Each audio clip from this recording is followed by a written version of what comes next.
look, when you get this kind of volatility, then it brings a lot of risk, but it can bring big reward. And certainly with the massive moves that we're seeing at the moment, it's not for the faint-hearted at the moment. But certainly, this really does look back to what happened in 2008 when you've seen these huge moves on a day-by-day basis. Yesterday, of course, limit down over in US markets. Today, we saw limit up. Then we see it turning around and actually coming back into negative territory. We're seeing a bit of a rebound now, and certainly within Europe, the story is relatively mixed, as you alluded to, in terms of what's happening in terms of the coronavirus. Is Italy the first case of many? Is Spain the next country to fall with over 400 cases today? Certainly lots of question marks and big volatility. Well, the markets, they're quite emotional, are they? They're sort of, act now, think about it later on.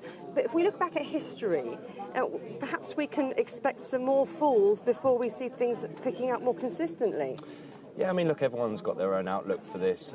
Certainly when we're looking at this virus, the fact that it feels like it's in its infancy, of course, we had China and we have the likes of Italy. Now, what's next? The potential for other European nations to develop that same kind of position that we're seeing in Italy, the potential shutdowns that we've seen, potentially going to Spain. We're seeing a big rise in terms of French numbers, the likes of German numbers. So this could be just the beginning. Certainly the economic impact of having to shut down entire countries is huge, and that of course gets factored into market pricing. But the markets seem to like it when they hear from Trump that perhaps there's going to be some major action. But central bank moves, tax cuts, they're not a cure for a global epidemic.